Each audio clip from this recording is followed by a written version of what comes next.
Alléluia, alléluia. Je suis heureux de vous retrouver pour cette nouvelle émission de Comprendre pour mieux avancer, qui a pour thème l'arbre de vie. Dans cette émission, nous allons voir à quoi ressemble l'arbre de vie, mais plus à quoi l'arbre de vie ressemble dans notre vie. Nous avons pour habitude d'avancer, mais de ne pas véritablement comprendre la signification spirituelle des choses de Dieu dans notre vie, surtout à notre époque du 21e siècle. Nous avons besoin d'un réveil spirituel que l'Esprit Saint va nous apporter au travers de cette émission, comme dans d'autres que nous produisons. L'arbre de vie. Qu'est-ce que l'arbre de vie en fait réellement? Nous allons voir quelques versets dans cette émission où nous allons comprendre réellement qu'est-ce que l'arbre de vie et surtout dans notre vie concrètement d'aujourd'hui. Parce que nous égarons véritablement sans le savoir et sans véritablement comprendre vraiment le but de ce qu'est l'arbre de vie, mais aussi, surtout, ce qu'est ce fruit que nos parents, Adam et Ève, ont mangé et qu'est-ce que cela a véritablement produit, qu'est-ce que la parole de Dieu nous explique véritablement sur ce qu'a produit ce fruit-là dans leur vie, qui est plutôt un fruit spirituel, plutôt l'image de quelque chose de spirituel, et quelle en est la répercussion réellement dans notre vie d'aujourd'hui, surtout nous qui sommes chrétiens et qui n'en comprenons véritablement pas la portée dans notre relation avec notre Dieu. Le premier verset que l'on va voir se trouve dans Genèse chapitre 2, versets 16 à 17. Et l'Éternel Dieu ordonna à l'homme: mange librement les fruits de tous les arbres du jardin, sauf du fruit de l'arbre du choix entre le bien et le mal. De celui-là, n'en mange pas, car le jour où tu en mangeras, tu mourras. Nous pouvons déjà constater dans ce verset-là de Genèse chapitre 2, versets 16 à 17, que l'Éternel nous dit au verset 16, « Et l'Éternel Dieu ordonna à l'homme, mange librement des fruits de tous les arbres du jardin. » En fait, nous pouvons voir que, nous pouvons comprendre par ce verset que le Seigneur nous dit simplement, tes actions, en fait, nous pouvons comprendre par là que l'Éternel ordonna, mais mange librement les fruits de tous les arbres du jardin. En fait, agis, soit dans l'action. Il faut comprendre quelque chose. C'est comme si le Seigneur disait tout simplement, mange tous les fruits de tous les arbres. En fait, comprenez une chose, c'est que en ce temps-là, l'homme n'avait pas d'impureté. Ça veut dire toutes ses actions n'avaient pas d'impureté. Tout ce qu'il pouvait produire, tout ce qu'il pouvait faire n'avait pas d'action, de conséquences dans sa vie parce que tout simplement, il n'y avait pas de péché. Toutes ses actions étaient pures.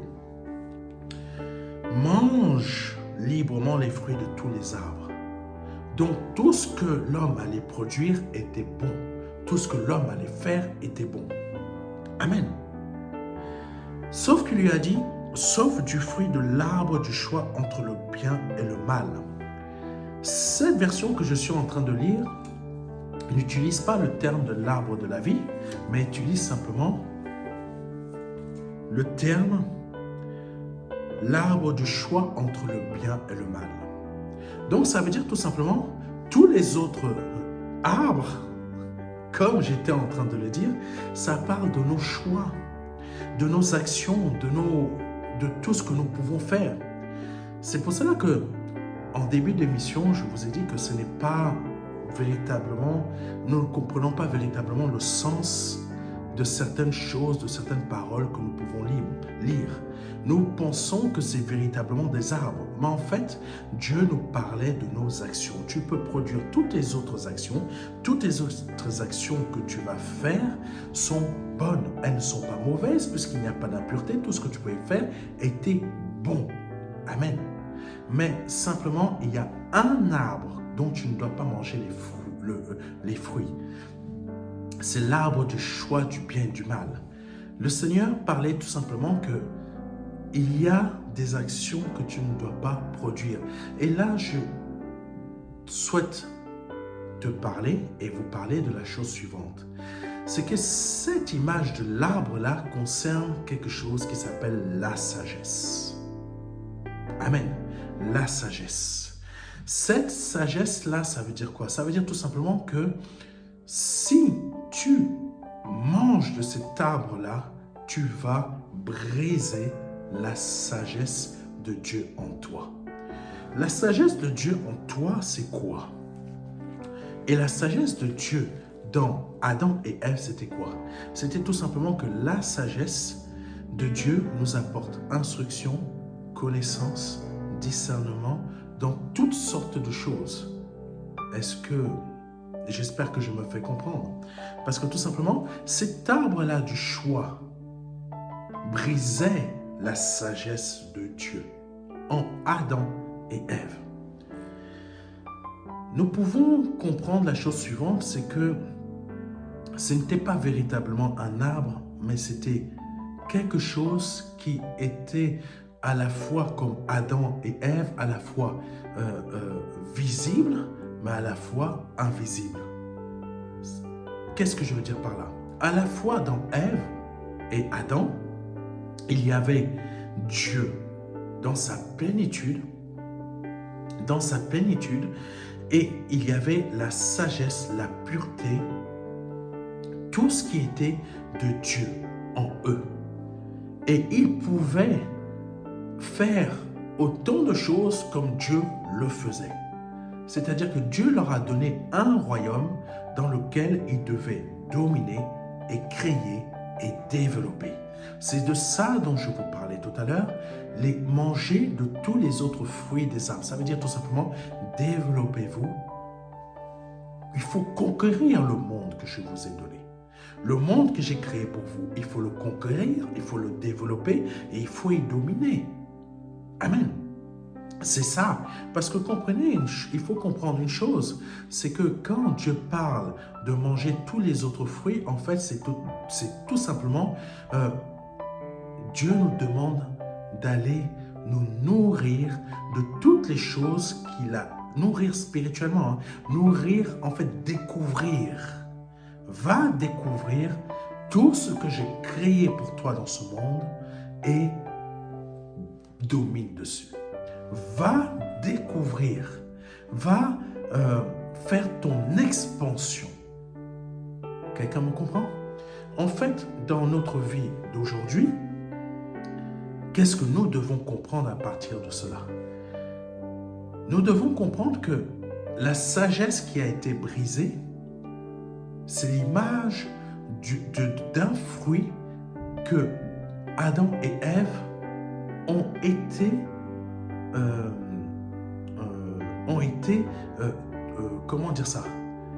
En gros, ils ont été trompés par le diable qui est un esprit rusé. Et comment il a agi?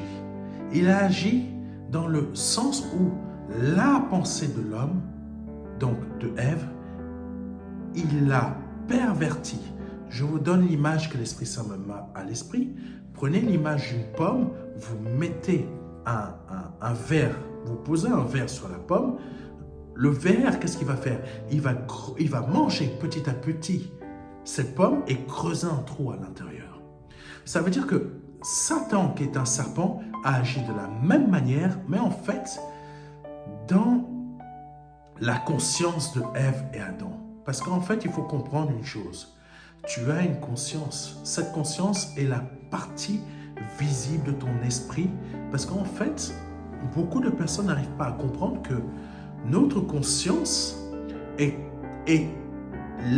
la matérialisation, pas matérialisation, ce n'est pas le bon mot, mais est la partie invisible de notre être, mais nous en sommes, c'est notre esprit. Parce que la conscience n'est pas quelque chose qu'on peut toucher. Je pense, je réfléchis, c'est ma conscience. Mais mon corps réagit selon ma pensée, selon ce que j'ai projeté là-dedans.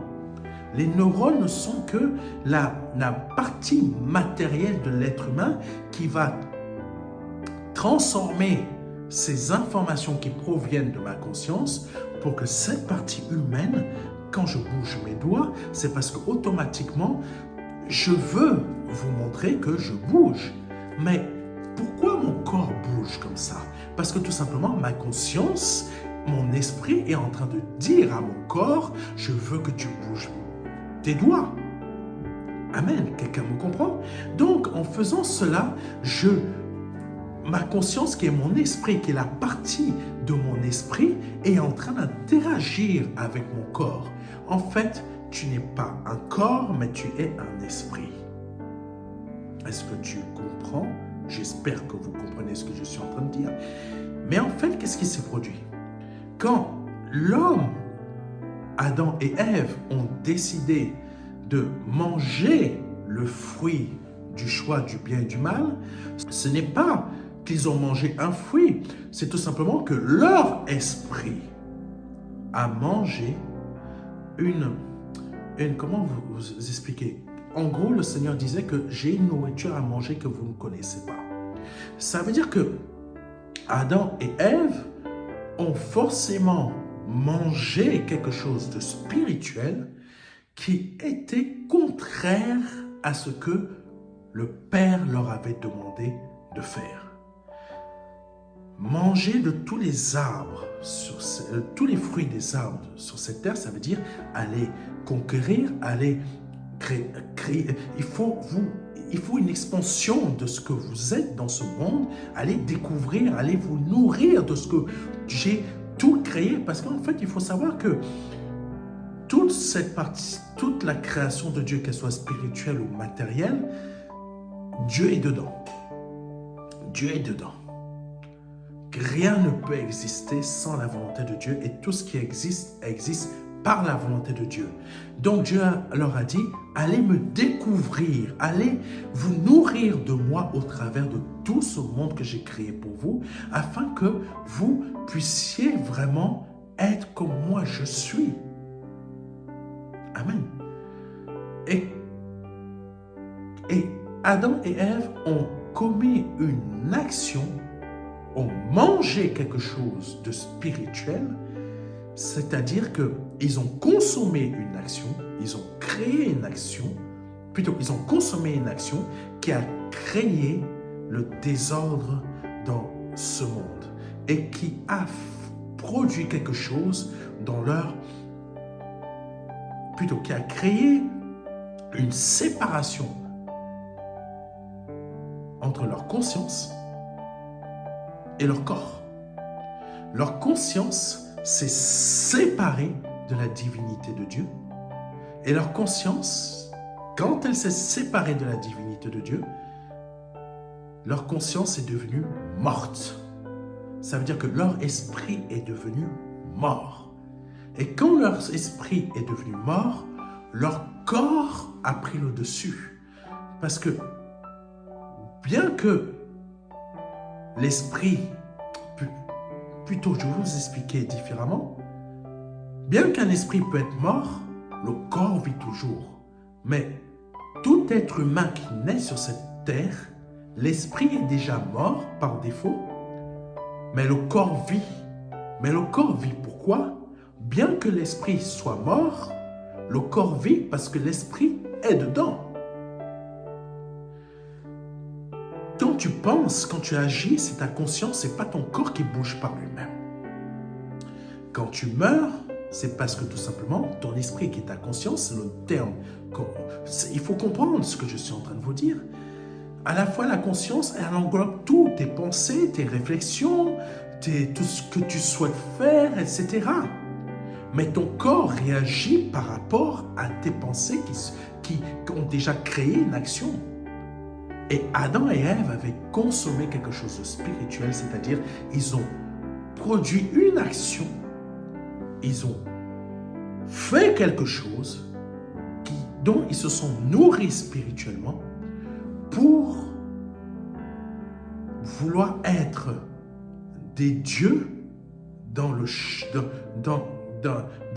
au lieu qu'ils étaient déjà des dieux. Amen. Le diable, dans cette histoire, a agi comme le ver de terre qui est venu corrompre la pomme.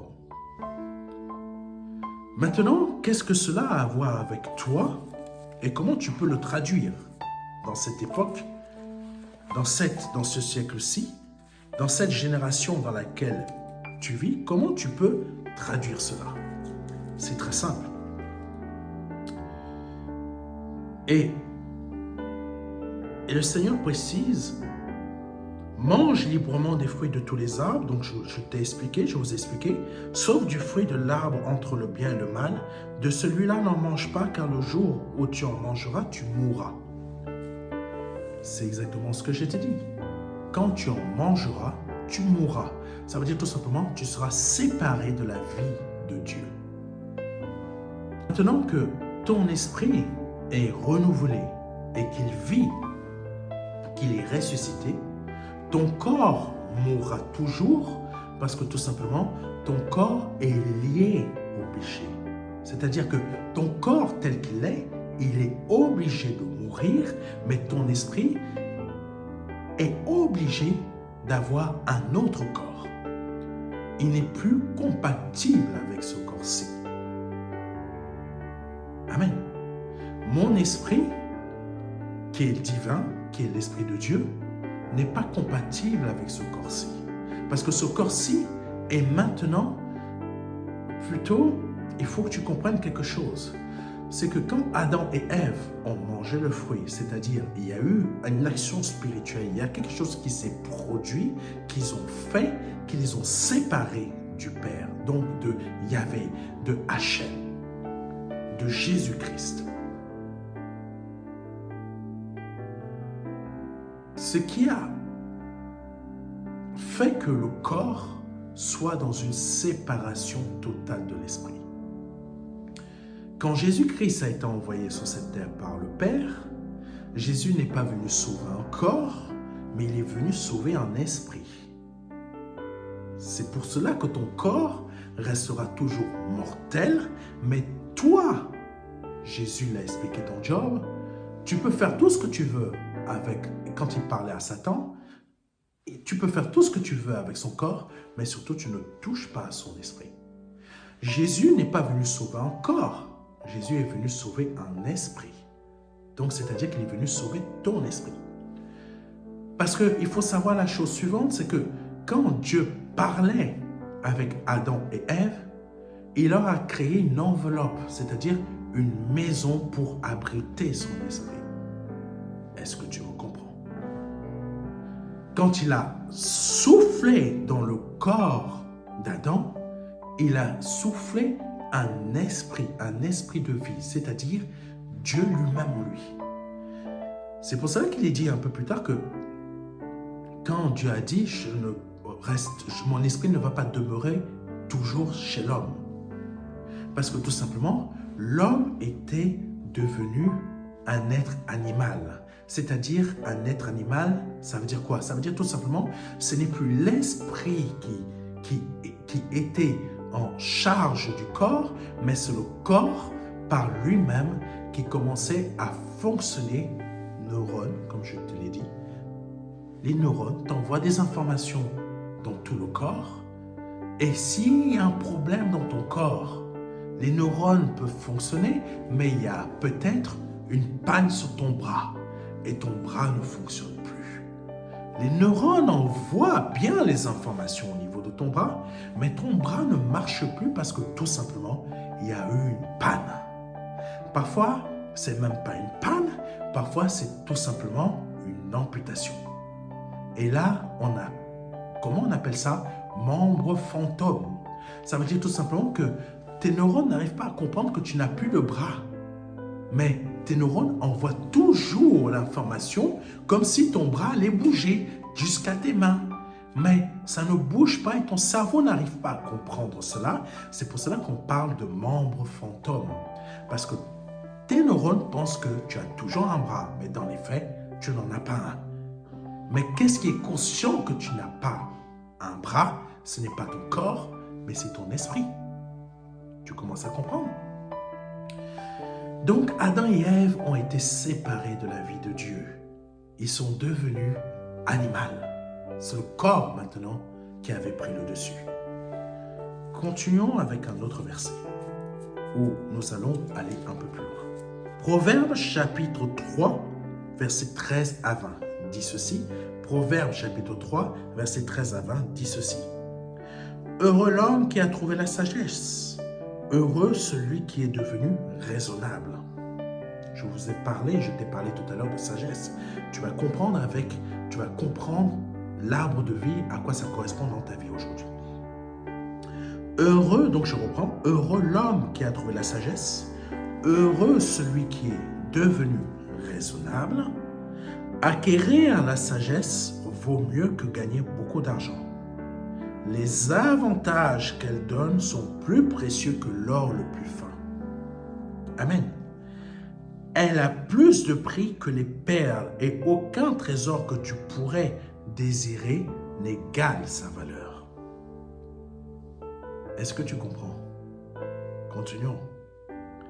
La sagesse t'offre dans sa main droite une longue vie. Tu commences à comprendre? La sagesse t'offre dans sa main droite une longue vie. Commence, retiens cela, parce que nous allons continuer d'avancer et tu vas comprendre ce que c'est que la sagesse. Pourquoi je t'ai parlé de la sagesse tout au début. Et dans sa main gauche, la richesse et la considération. La richesse et la considération. Alléluia. Les voies dans lesquelles elle conduit sont agréables. Tous les chemins convergent vers le bonheur. La sagesse, écoute bien maintenant, verset 18, la sagesse est un arbre de vie. Pour ceux qui s'attachent à elle et ceux qui savent la garder sont heureux. Ceux qui s'attachent à elle, et ceux qui savent la garder sont heureux. Petite parenthèse au verset 18. Donc, nous pouvons déjà comprendre, en fait, ce que c'est que l'arbre de vie. L'arbre de vie, en fait, c'était simplement la sagesse de ceux qui s'attachent à elle. En fait, Adam et Ève, leur arbre de vie était la parole. Ils se nourrissaient de la parole, leur nourriture était la parole, et cette parole leur avait indiqué, voici, prenez tout. En fait, la parole leur emmenait à se nourrir de tout ce qu'ils allaient trouver de ce que Dieu avait créé pour que l'homme domine sur tout ce qui existait. Amen. Adam et Ève se nourrissaient principalement de nourriture spirituelle, c'est-à-dire que de tout ce que, comment vous expliquer ça? Il y avait une sorte de communion, de relation avec Dieu, comme s'il y avait un lien ou un fil ou un cordon pardonnez-moi, j'ai complètement écorché son nom, mais qui nourrissait spirituellement. En fait, c'était l'Esprit de Dieu qui était en eux et qui prenait les choses du Père, de ce qui est du Père, pour les nourrir leur esprit constamment. Amen. Et qui guidait leurs pas, mais pas que seulement guider leurs pas, mais qui vivaient en eux en même temps que eux-mêmes, ils étaient en esprit, en train de découvrir toute la création de Dieu que Dieu avait créée pour eux, pour qu'ils en contrôlent et pour qu'ils gèrent. Est-ce que tu me comprends? Et là, la sagesse au verset 18 nous dit que la sagesse est un arbre de vie pour ceux qui s'attachent à elle. La parole, il faut comprendre la chose de ce que est la parole. La parole, c'est pas juste une parole, c'est bien plus que ça. En fait, la parole, je vais vous expliquer, c'est dans tout ce que tu vois autour de toi. Si toutes ces choses existent, si toutes ces choses, même si c'est l'homme, par exemple un placo, nous dans ce studio, nous avons des placos comme de partout qui représentent en fait les murs.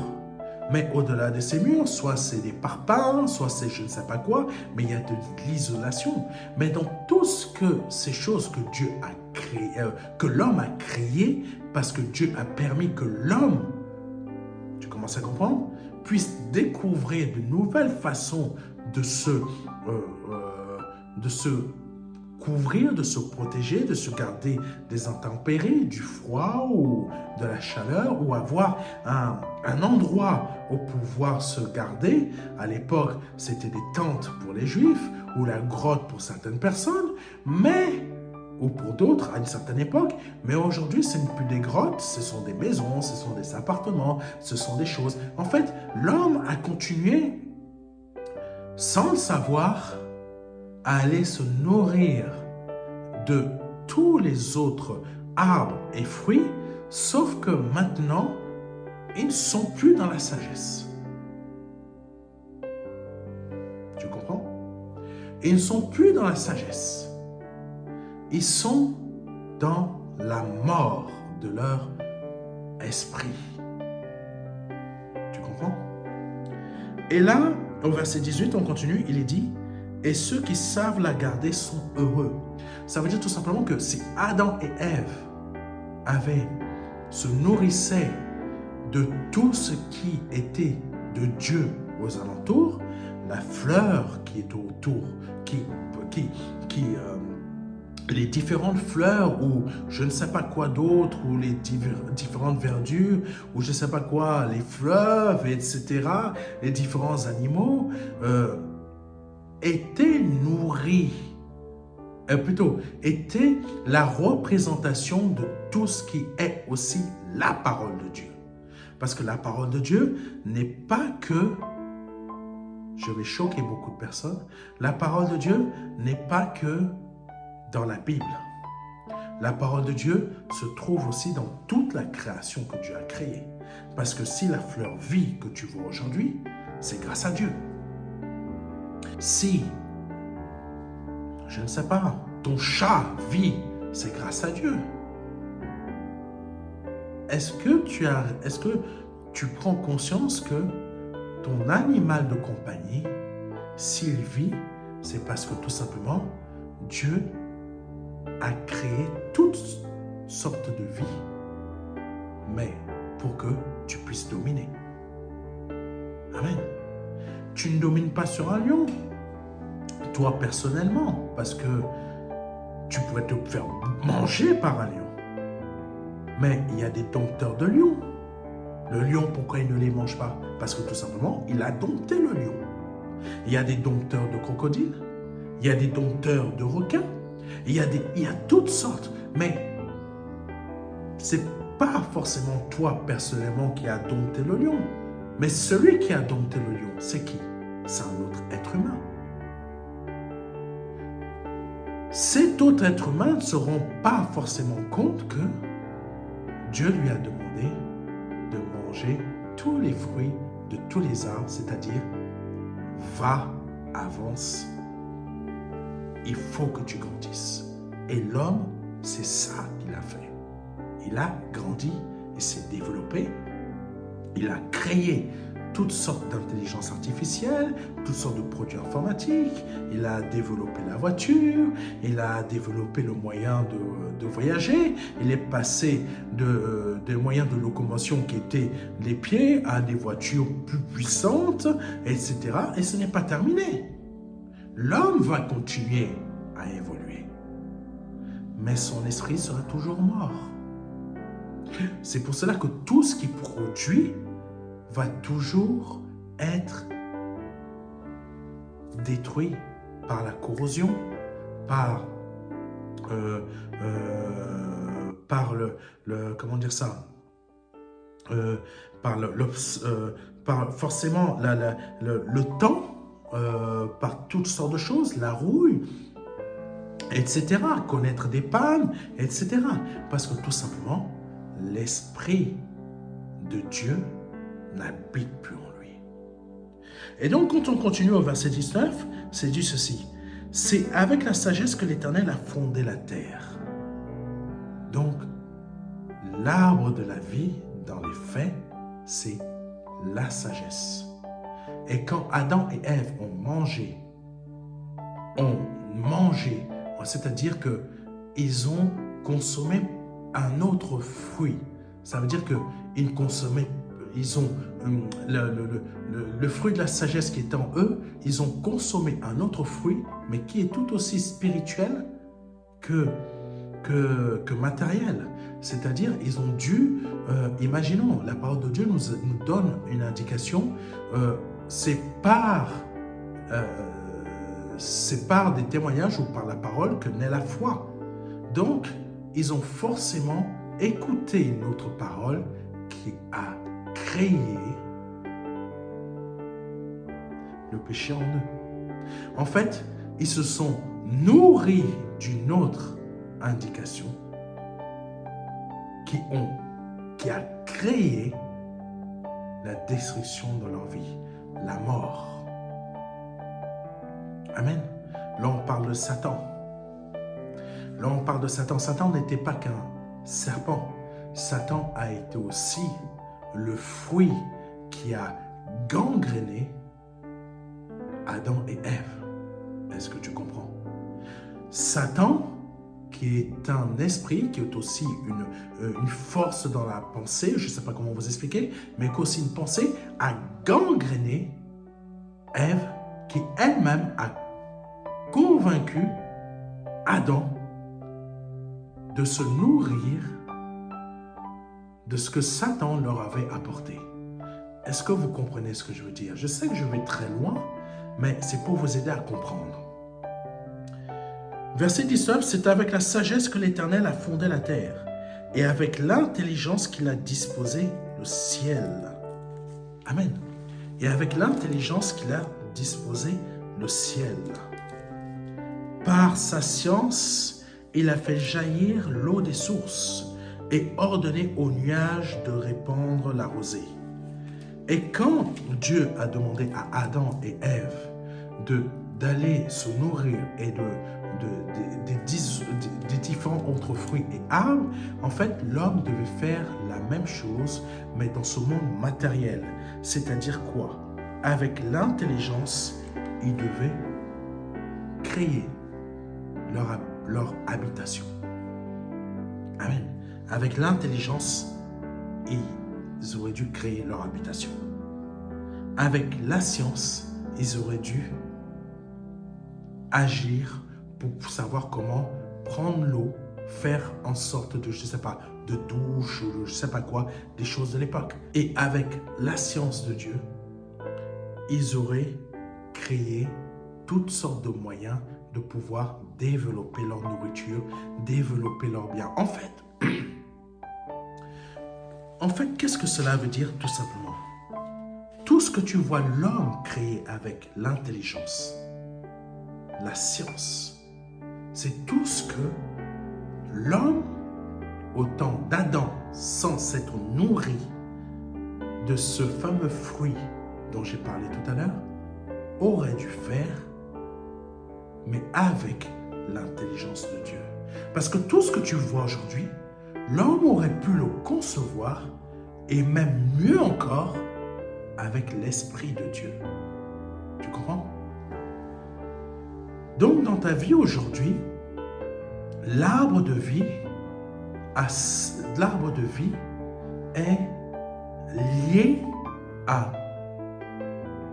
la sagesse, dans le fait où ta vie vient du fait que la crainte de l'Éternel, c'est quoi? C'est que tu es conscient que l'Éternel existe, tu es conscient qu'il y a des choses qui se passent, tu es conscient que ton corps n'agit pas, il y a quelque chose qui ne va pas, il y a quelque chose qui manque à l'appel.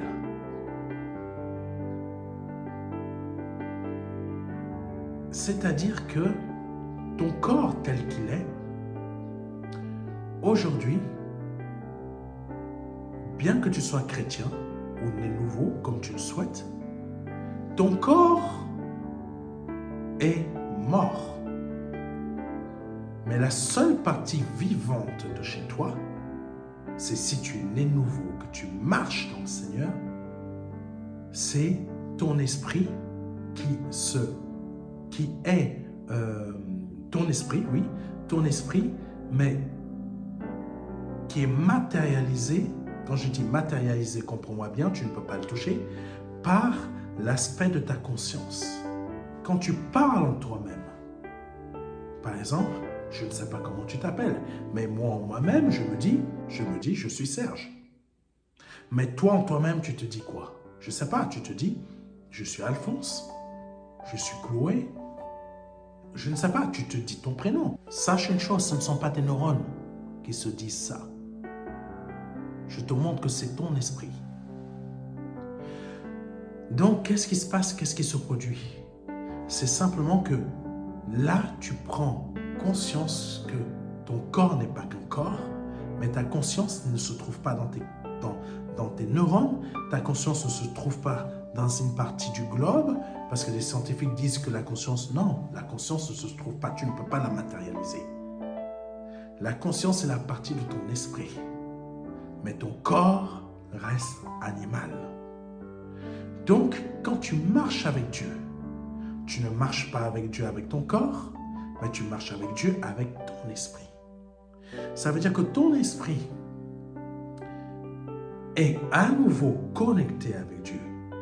Donc, ta conscience est à nouveau connectée avec Dieu par Jésus-Christ qui t'a libéré du péché. Parce que le sang de Jésus a fait bien plus que te donner la vie, mais t'a libéré de cette mort qui régnait dans ton esprit. Ça veut dire qu'aujourd'hui, avec ta conscience, tu es ta conscience. Quand je dis ta conscience, je parle de ta réflexion, de ta pensée et de ton intelligence qui conduisent toutes tes actions. Donc aujourd'hui, tu es à nouveau connecté et en relation avec Yahvé, Hachem, le Seigneur de l'univers, le Seigneur Jésus-Christ, le Père, donc Dieu. Quand je dis Yahvé, c'est Dieu. Quand je dis Hachem, wow, c'est des mots très puissants, mais qui représentent Dieu. Ça veut dire que tu es à nouveau reconnecté, mais par l'Esprit de Dieu qui est en toi. C'est-à-dire que ton esprit n'est plus l'esprit mort qu'il était, mais maintenant c'est un esprit de la nature même de Dieu, dans lequel l'Esprit de Dieu lui-même habite pour créer cette vie dans ton esprit. Et c'est là que dans ta marche chrétienne, tu dois maintenant réapprendre, écoute-moi bien, réapprendre à marcher comme Adam marchait tout au départ, comme Ève marchait tout au départ avant de sombrer. C'est-à-dire que maintenant, tu réapprends, mais dans ce réapprentissage, je ne sais pas si ça existe, tu es obligé maintenant de dominer sur ce corps. Ce corps qui est la partie animale qui va te livrer une guerre, qui va livrer une guerre sans merci à ton esprit, qui est maintenant reconnecté à l'arbre de vie, donc la sagesse de Dieu. Je n'ai pas le temps de te développer aujourd'hui ce que c'est que la sagesse de Dieu, mais ce n'est pas la sagesse des hommes, ça n'a rien à voir. C'est quelque chose qui est totalement différent. Quand je te dis totalement différent, ça n'a rien à voir. Tu es reconnecté à cet arbre de vie qu'est la sagesse, mais à nouveau ton esprit vit, mais d'une autre nature, d'une nature divine. Et cet esprit attend maintenant d'être transféré dans un corps qui n'est plus mortel, mais immortel. Tu me comprends? Ta conscience ne pourra jamais être transférée dans un robot, puisque ta conscience, si ton esprit est né de nouveau, il est codé pour, si je peux m'exprimer ainsi, il est codé pour être transféré dans un autre corps, mais divin, d'une autre nature, pas dans une machine créée par un être de péché. Est-ce que tu me comprends? Donc maintenant, tu es obligé de réapprendre à marcher en nouveauté de vie. C'est ce que la parole de Dieu dit. C'est dans une nouvelle vie, tu es obligé de réapprendre à marcher, mais cette fois-ci en tant qu'être de nature divine. Et ton corps, qui est l'autre partie de ton être, en fait, ton corps, lui, il est la partie de ton être qui est sous la, comment on appelle ça, je pourrais vous dire ça, qui est sous la, je vous dis, comme ça me vient, sous la nourriture du fruit du péché. C'est-à-dire que ton corps va tout le temps se nourrir de l'aspect du fruit de ce qui a séparé Adam et Ève de la nature même de Dieu. Ton corps, donc cet arbre, ce fruit de cet arbre, en fait, ton corps va tout le temps se nourrir. Voilà, toujours combattre Dieu dans ta représentation de ta nature divine, qui est l'arbre de vie, qui est la sagesse. C'est comme si tu pouvais dire que le fruit du péché, le fruit interdit, était l'orgueil. Quelqu'un me comprend? Était l'orgueil.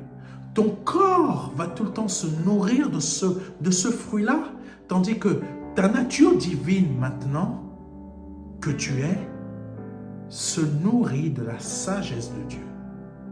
C'est pour cela que, en tant qu'être nouvellement créé, tu dois réapprendre à dominer sur ton corps, reprendre en gros la domination de ton corps pour faire taire le diable qui est en toi. C'est une pensée forte, c'est une parole forte. Pas le diable qui est dans ton esprit, parce qu'il n'existe pas dans ton esprit, mais la nature du diable qui habite ton corps. Quelle est la nature du diable qui habite ton corps? Si je ne parle pas de possession, je parle du fait que tu reprends le contrôle de ton corps tout entièrement pour annihiler l'orgueil. Amen. Annihiler l'orgueil. C'est pour cela que le Seigneur est en train de parler du fait que les pharisiens avaient comme père Satan, parce que les pharisiens se nourrissaient du fruit interdit et continuellement. C'est-à-dire que même quand on est né de nouveau, c'est pour ça que l'apôtre Paul disait que qui va me délivrer de ce corps de péché? Parce que tout simplement, le corps continuellement se nourrit. à chaque corps qui naît dans ce monde, dans ce nouveau siècle, se nourrit continuellement du fruit interdit, c'est-à-dire de l'orgueil. L'orgueil. Amen. Et cet orgueil nous emmène dans beaucoup de choses qu'on ne devrait pas faire. Et quand il y a de nouveau l'arbre de vie en toi, si je parle de la sagesse de Dieu, tu es cette nature divine qui doit être continuellement en contact avec le Père. C'est pour cela qu'il faut se nourrir de sa parole. Il faut comprendre la nature de Dieu qui est en toi, mais surtout aussi te nourrir dans la prière, dans la relation, la communion avec Dieu, qui va t'amener à comprendre beaucoup plus de choses. Parce que quand tu lis aussi la parole, tu te nourris.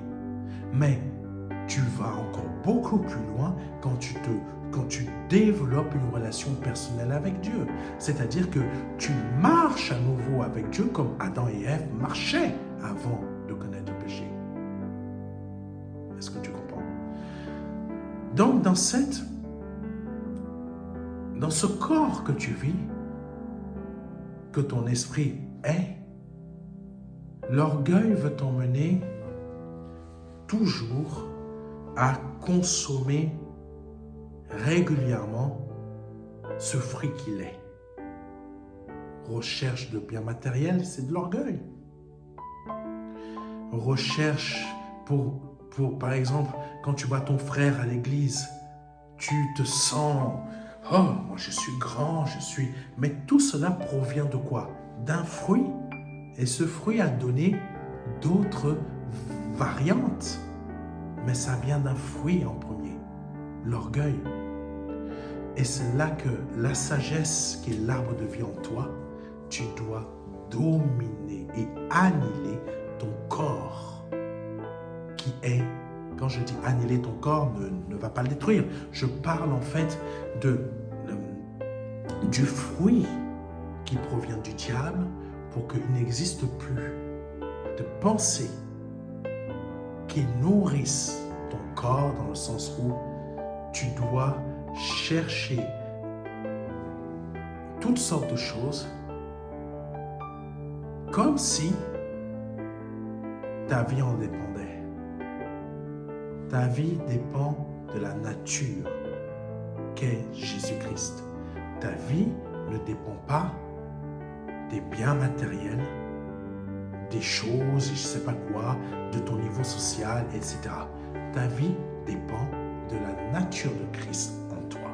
C'est pour cela que quand la parole dit ceci, il faut que Christ grandisse et que moi je diminue, ça parle tout simplement du fait que l'arbre de vie en toi, qui a des racines, doit non seulement grandir, mais à la fois produire d'autres racines plus profondes. Sauf que cet arbre de vie, quand Dieu parle de l'arbre de vie, ne parle pas de l'arbre dans Genèse. Tu comprends bien? Parce que dans la version que nous avons lue, ça parle de l'arbre du choix du bien et du mal. Ce n'est pas l'arbre de vie, ça. Ça, c'est l'arbre de l'orgueil, qui produit des fruits d'orgueil. Donc, Ève et Adam se sont nourris.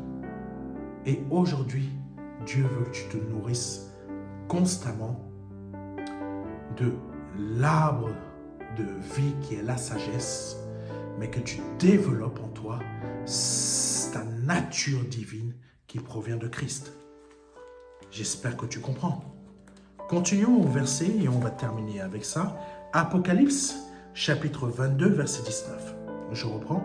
Apocalypse, chapitre 22, verset 19. Si quelqu'un retranche quelque chose des paroles prophétiques de ce livre, Dieu lui ôtera tout droit à l'arbre de vie et à la ville sainte décrite dans ce livre. Reprenons. Si quelqu'un retranche quelque chose des paroles prophétiques de ce livre, Dieu lui ôtera tout droit à l'arbre de vie et à la ville sainte décrite dans ce livre. Nous revenons au même principe que l'image du jardin d'Éden et du fruit. On revient au même principe. Dieu nous rappelle que si on remange à nouveau là, le fruit de l'orgueil, Dieu va nous retrancher.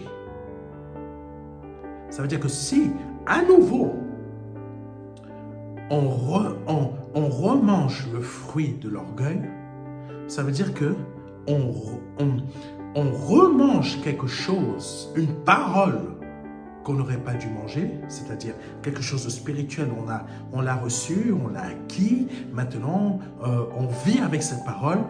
Tu ne te rends pas compte, toi tu ne le vois pas, mais spirituellement, cette autre parole t'a retranché à nouveau, t'a encore séparé de Dieu. Ne prends pas ça de la manière comme si c'était physique. Allez, je vais retirer le chapitre 3 de Actes. Non, c'est pas ça.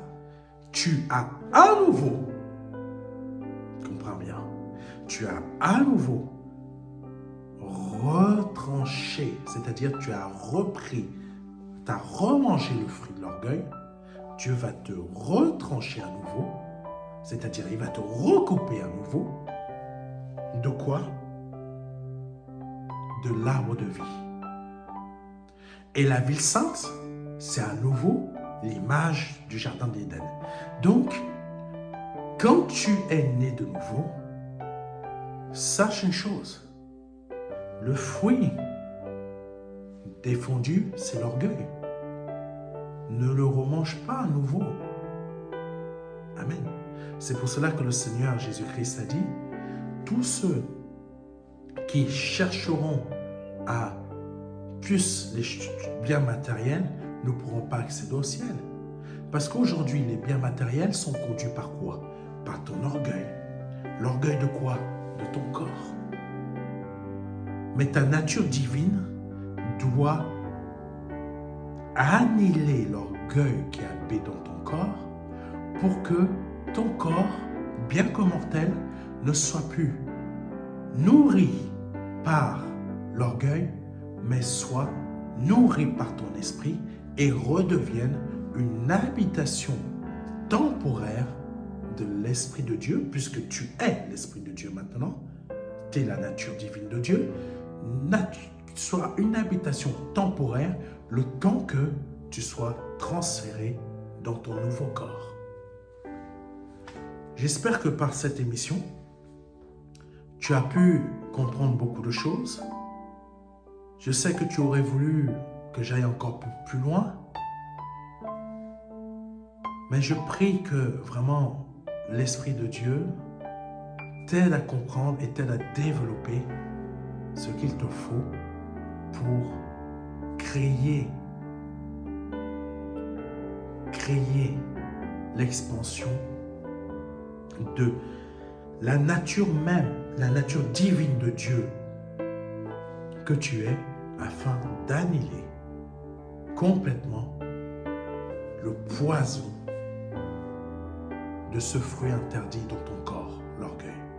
Que Dieu te bénisse. C'était le pasteur Serge Aubin et à très bientôt pour un autre épisode.